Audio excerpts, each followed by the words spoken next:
Hello everyone, so this is Edmond, Mindaros Channel, at sa video ito ay pag-uusapan natin at i-guide ko kayo on how to log in and edit PhilHealth members informations on PhilHealth website. So nasubukan mo na ba dito mag-log in or i-check yung members informations mo dito dahil may gusto kang i-fill out sa mga details dito na hindi mo pa nilagyan. Kaya kung hindi mo kabisado kung paano ba ito gawin, then stay tuned ka lang at start na natin. And next step ay gagamitin natin dito yung ating desktop. So, pwede mo naman gamitin dito ang yung mobile phone. So, wala pong issue yan. Mobile phone or desktop laptop, pwede mo yan gamitin. So, open lang natin dito yung ating Chrome browser. And then dito naman sa ating Chrome browser, kailangan mo lang i-type dito yung www.philhealth.gov.ph online registrations kapag clinic mo yan. And then ganito yung makikita mo kaagad. So, kailangan mo lang i-tap dito yung online services. And then madadirect na tayo dito sa ating PhilHealth homepage. And kailangan mo lang mag-scroll down. And then dito lang sa memberships, makikita mo dito yung member portal. Kailangan mo lang i-select dito or i-click mo lang dito yung register/login. And then another tab. So ganito na yung makikita mo dito.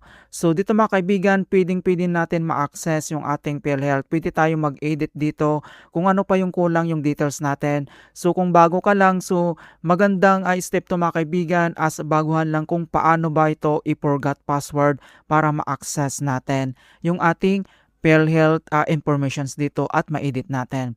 And then next, makikita mo dito yung member portal and then kailangan lang natin i-enter dito yung ating PhilHealth identifications number. So kapag nakalimutan mo yung PhilHealth number mo, kung mayroon ka naman e-gov app sa iyong mobile phone, i-open mo lang doon, makikita mo naman doon yung ID mo ng PhilHealth. Kailangan mo lang kunin yung ID number at i-enter natin dito. So i-click mo lang dito sa box and then enter lang natin. At once na-enter mo na dito yung PhilHealth identifications number mo, and then makikita mo dito yung code na to na nag-appear lang dito sa screen, and then enter lang natin dito sa baba niya. Okay, so click mo lang yung box, and then enter lang natin. At once na-enter mo na dito yung 6-digit na number na to, and then itap mo lang dito yung forgot password. Ayan. So, bago tayo mag-proceed dito mga kaibigan, so remind ko lang kung ano yung email address na naka-registered sa iyong PhilHealth number. So, yun din yung gagamitin natin dito na pag-enter dito sa email address kung saan isi-send yung code ng pag-forgot password natin.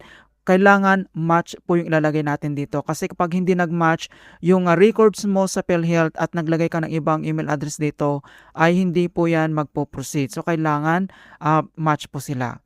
So, dito na tayo sa forgot password. So, enter your PhilHealth identifications number and email and we will send you a link to reset your password. Okay, so kailangan ulit natin enter dito yung ating PhilHealth identifications number. I-click mo lang and then enter lang natin. Okay, so once na-enter mo na dito ulit yung PhilHealth number mo, and then dito na tayo sa pag-enter ng email address. Kung ano yung email address na naka-registered sa ating PhilHealth account, so dapat dito din yung ilalagay natin para doon isend. Okay, and then enter lang natin. And then once na-enter mo na dito yung email address, so i-double check mo lang kung tama. And then makikita mo ulit dito yung 6-digit number na to. So dito lang sa baba niya, so enter the number shown above. So i-click mo lang yan and then enter ulit natin ito.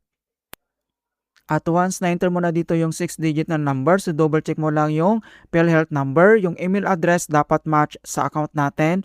And then yung ating digit number dito, and kailangan mo lang itap dito yung send. Ayan, so mag-appear ka agad dito na reset your password. We have send reset password link to your email. Please click the reset password link to set your new password mga kaibigan. Okay, so once naka-receive ka na ng ganito and then kailangan mo lang i-open dito yung email address. Ayan, so naka-receive na tayo dito ng password reset request and then open lang natin yung email. Ayan, ito na siya and then password reset request. So kailangan lang natin i-click dito yung click here to ma-reset yung password natin. Ayan, so madadirect ulit tayo dito sa ating PhilHealth member portal. So, reset password. So, makita mo naman dito yung ating PhilHealth number and then, kailangan lang natin mag-enter dito ng new password. Kailangan natin itong i-confirm new password. So, dito naman sa paggawa ng password, so password must meet the following requirements. So, minimum of 8 characters, maximum of 32 characters, must contain at least 1 digit 0 to 1 to 9, must contain at least one uppercase letter A to Z, must contain at least one lowercase letter from A to Z, must contain at least one special character. Nandito naman siya yung guide natin. And then, kailangan lang natin enter dito yung ating new password. I-click mo lang yung box and then enter lang natin. Ayan. So, once na-enter mo na dito yung password mo na bago and then na-confirm mo na siya, and then itap mo lang dito yung reset. Ayan, so makikita mo na dito na password reset successfully. So you may now log in using your new password. So pwede na tayong mag-login dito sa ating PhilHealth member portal natin, and then click mo lang dito yung back to login. Ayan, so login lang tayo gamit yung ating PhilHealth ID number and then yung na-create natin dito ng new password, and then fill out lang natin. At once na-enter mo na dito yung PhilHealth number mo, and then kailangan mo lang ilagay dito yung new password na na-create natin. Ayan, and then kailangan din natin enter dito yung number dito lang na 6-digit number dito lang sa enter the name number shown above, and then enter lang natin. And then once na-enter mo na lahat, and then kailangan mo lang itap dito yung login. Ayan. So, napakabilis lang talaga kung paano tayo mag-forgot password at makalagin tayo or ma-access natin yung ating PhilHealth, mga kaibigan. So, makita mo naman dito yung nakapag-login na tayo dito sa member informations. Okay, so kung paano ba tayo dito i-edit, kung ano pa yung kulang dito sa ating member informations. Ayan, so makita mo naman dito yung PhilHealth number mo, last name, first name, middle name, yung details, date of birth, email address, mobile number. Ayan mga kaibigan, so mayroon pang hindi nalagyan dito na informations. Katulad ng mobile number, email address, telephone number, mailing address, mga kaibigan, and then yung list of dependents dito mga kaibigan. So pwede naman natin itong lagyan. Okay, so dito lang sa left corner, so makikita mo dito mga kaibigan yung other settings dito na member informations, amendment request, premium contributions mga kaibigan. Kung paano natin ma-edit o malagyan pa yung other details dito, kailangan mo lang i-select dito yung amendment request, i-tap mo lang. Ayan. Okay, so click mo lang dito yung okay kapag ganito yung mag-pop up sa'yo, click mo lang siya.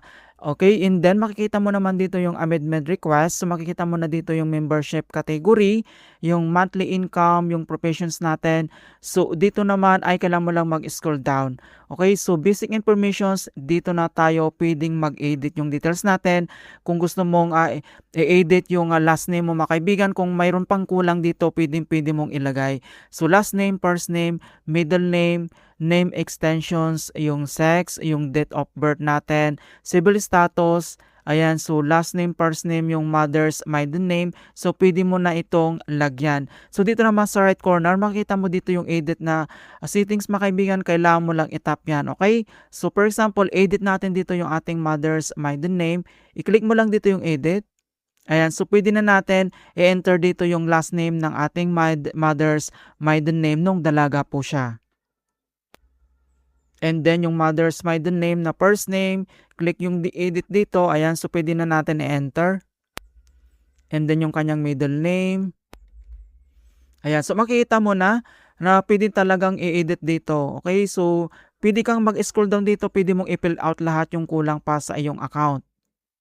So nandito naman yung spouse, kung mayroon kang asawa, so pwede mong ilagay dito yung kanyang last name, first name, middle name, ayan, and then contact informations, pwede na natin itong lagyan. So dito sa right corner, i-click mo lang yung edit nito, and then enter lang natin dito yung ating email address. Okay, and then telephone number natin, and then yung mobile number, click edit mo lang, and then enter mo lang dito yung mobile number. Okay, kung mayroon kang business number, pwede mo naman ilagay dito. So, dito na tayo sa address information. So, i-double check mo lang kung tama yung address mo dito, yung permanent address. Ayan, so unit room, floor, building name, block, phase, house number, street name, subdivisions, yung province mo, i-double check, municipality, barangay, zip code. Ayan po siya. So, pwede mong edit. I-click mo lang dito yung edit, pwede mong ilagay. Okay, so kapag okay na lahat, yung municipality, kapag okay na, pwede ka na dito mag-next, okay? So kailangan mo lang i-double check kung ano pa yung gusto mong ilagay dito. Ayan, and then itap mo lang dito yung next. Okay, so proceed to dependent informations. You cannot go back to this page once you click yes. Are you sure you want to proceed? So dito mga kaibigan, kailangan mong i-double check kung okay na kasi hindi ka na pwedeng mag-back dito. And then click mo lang dito yung yes. Ayan. So makita mo naman dito na yung all details natin, yung add dependent.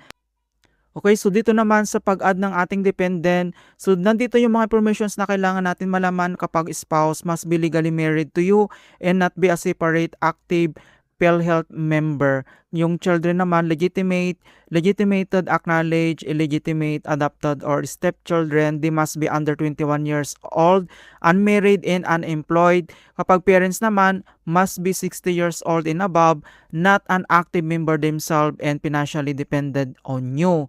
So disabled children parents, children's with 21 and years and above with congenital disabilities or parents of any age with permanent disabilities provided they rely entirely on you for support. So dito mga kaibigan, ang kailangan natin na enter dito yung wala po silang PhilHealth number mga kaibigan, yung hindi po sila member ng PhilHealth, yung kailangan natin na enter dito sa ating dependent. Ayan.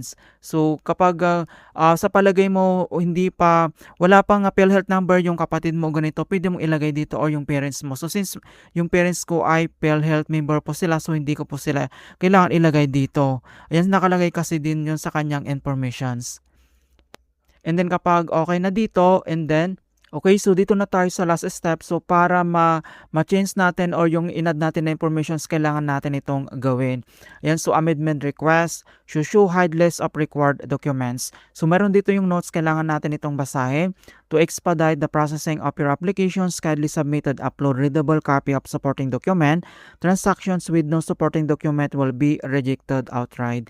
So file types must be one of the following: JPEG, JPG, PNG, or PDF. File size must not be greater than 2 MB. For cases where your file has 2 pages, please convert it into a single or readable file. So dito na tayo sa members document. So ito yung kailangan natin na gawin. So document type primary or yung photo bearing valid ID. So kailangan natin mag-submit dito passport, driver's license, ganyan yung pwede natin i-submit. So click mo lang dito choose a file and then upload lang natin dito yung ating passport. Yun yung gagamitin natin. Ayan. So, makita mo na dito na upload na yung passport natin. So, dito naman sa supporting documents, so kailangan mayroon yan. I-click mo lang yung arrow na yan. So, select ka lang dito kung ano yung i-upload mo dito. So, nandito naman lahat yung mga government IDs at yung mga available IDs na pwede natin i-upload dito. So, select lang natin dito yung passport.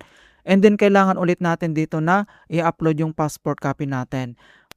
Ayan. So, dito na tayo. So, kailangan tatlo yung ID na i-upload natin dito. Ayan, so once nailagay mo na dito or na-upload mo na dito yung tatlong kailangan na IDs mga kaibigan, and then itap mo lang dito yung submit, and then makikita mo naman dito na saving member dependent informations, you cannot go back at this page once you click yes. Are you sure you want to proceed? Itap mo lang dito yung yes. Ayan, so request has been successfully submitted na po siya mga kaibigan. So, yan lang po yung kailangan natin. And then mag-back ulit tayo dito sa ating member portal mga kaibigan. And then wait lang natin yung request natin mga kaibigan. Okay, so makikita mo naman dito na request updated history. Nandito naman yung ating request. So, pwede mo na naman natin itong i-click mo lang dito siya.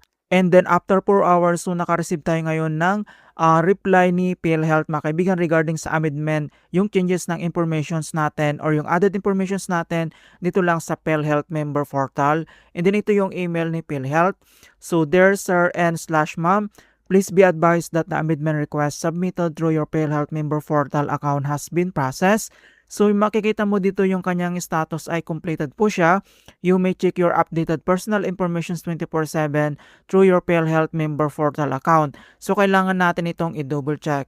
So punta lang tayo dito sa www.philhealth.gov.ph online registrations. And then kapag in-enter mo ito, ganito yung makikita mo, itap mo lang dito yung online services. And then dito lang sa PhilHealth homepage, yung kanilang website, and then mag-scroll down ka lang. And then itap mo lang dito yung register login. Okay, so ganito yung makikita mo dito. So kailangan lang natin mag-login dito. So since nakagawa na tayo dito ng ating login mga kaibigan, so kailangan lang natin enter dito yung ating PhilHealth identifications number. I-click mo lang dito box and then fill out lang natin. And then once na-enter mo na dito yung PhilHealth number mo, and then enter lang natin dito yung ating password. And then next, dito naman makikita mo dito yung 6-digit na number na to. So enter lang natin dito sa baba. At once na-enter mo na dito yung 6-digit na number na to, and then tap mo lang dito yung login. Ayan. So napakabilis lang talaga na mag-login tayo. Alright, so dito lang sa ating member informations, makikita mo kaagad na updated na po siya. Alright, so makita mo na dito yung in-update natin na email address, nandito na siya. And then yung ating mobile number, ayan, makikita mo na dito mga kaibigan yung other details ng ating yung ating PhilHealth information. So ito yung ginawa natin mga kaibigan. So after 4 hours, nag-response po sila.